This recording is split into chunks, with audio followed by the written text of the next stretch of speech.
Well, hello. Again, I'm Professor Meiskens. I'm going to get my lab glasses on.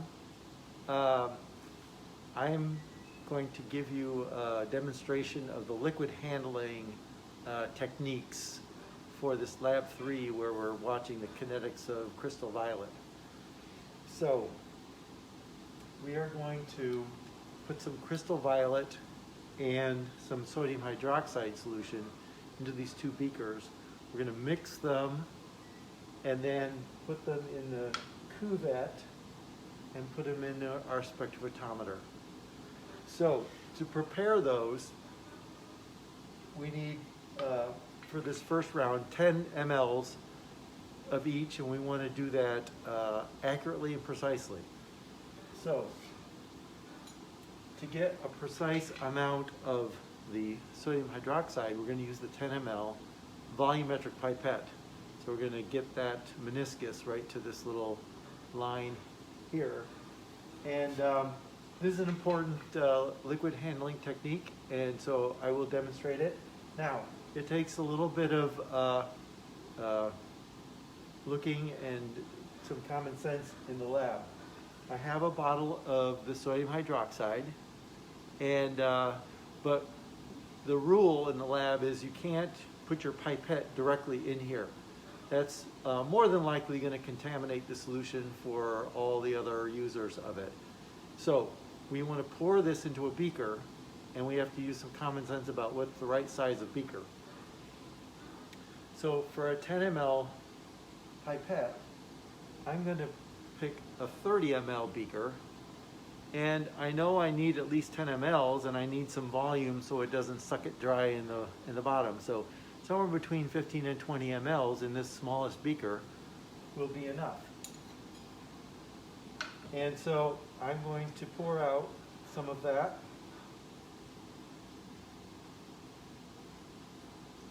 I don't have to worry a lot about exactly how much, just enough.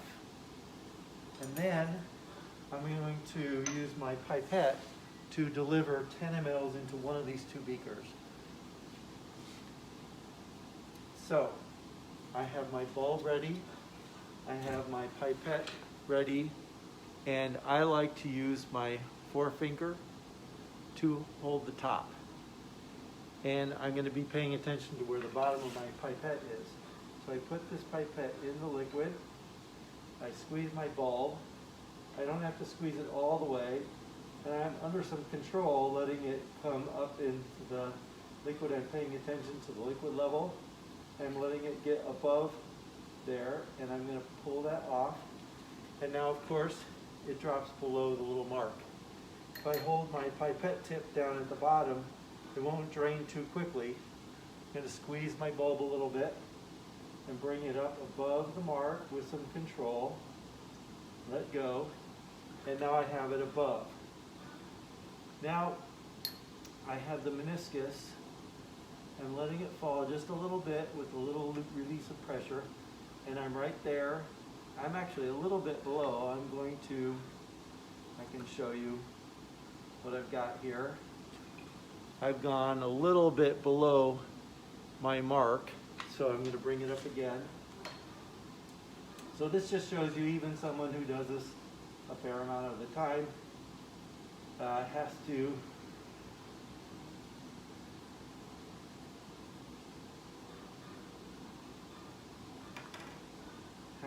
to go back and forth. So I'm going to watch this meniscus.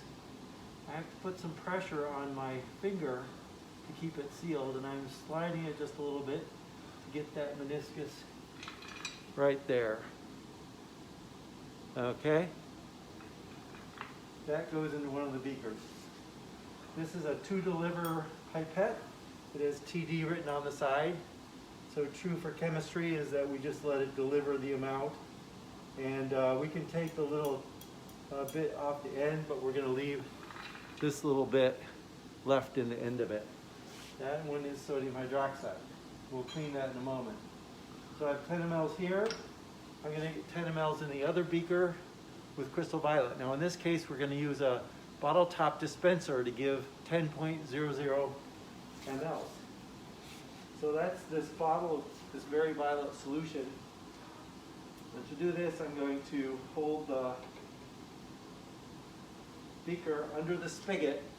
I'm going to raise this gently up to the top, and then I'm going to guide it back down to the bottom.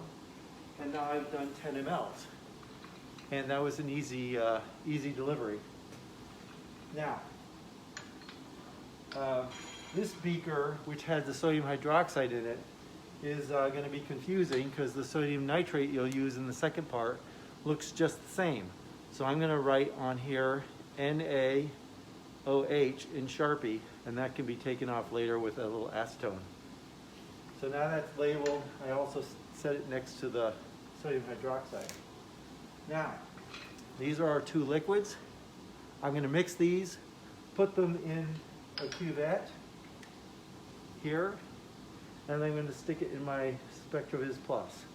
There is a little triangle here at the top, and I can get that lined up with the triangle here. And you'll notice that there's clear sides and translucent sides. And the clear side is what we want in the beam path, which goes from the white light source to the triangle on the SpectraVis Plus. Okay, so I'm ready to mix, and I want to show you how to easily get good mixing. So I'm going to pour one into the other, and just back and forth. And now that is well mixed. I'm going to pour this into my cuvette. Try not to put too much in there. So that's a good fill. And I find my triangle. I slip this in here, and I click collect. So this is not like the experiment a week ago where it waits for a trigger. This one will just start collecting. Now, I'm getting my absorbance values, and I just crossed the absorbance of 1. So we see that this is decaying or decreasing. And we can also watch our solution of crystal violet, and we'll see that fade. That's exactly what's going on inside the cuvette. And so we're getting our data. And as time goes, this is decreasing. The color is fading in my crystal violet.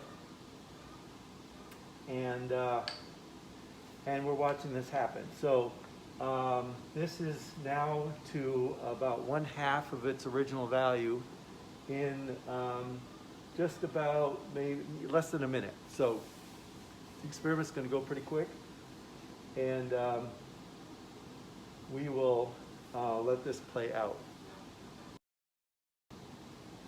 Hi again. I'm going to just carry this a little further. For the second part, I'm putting 5 mLs of my sodium hydroxide into this beaker.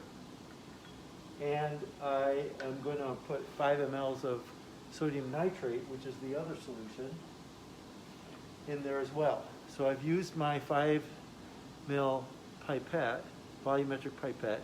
It has sodium hydroxide in the base. So I'm going to show you that I'm just going to rinse this out with distilled water.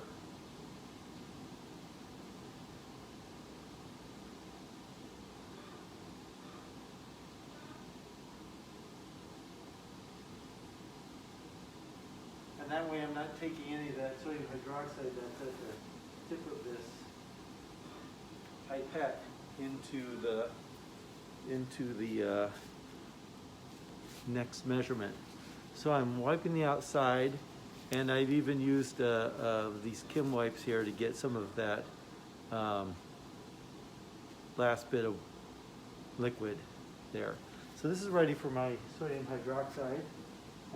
Sorry. Don't want to get them mixed up. My sodium nitrate is going to be the makeup solution. So the total volume is going to be 10 mLs. And so I'm going to deliver some into this beaker for the next round. Okay, so all the best as you work through this lab.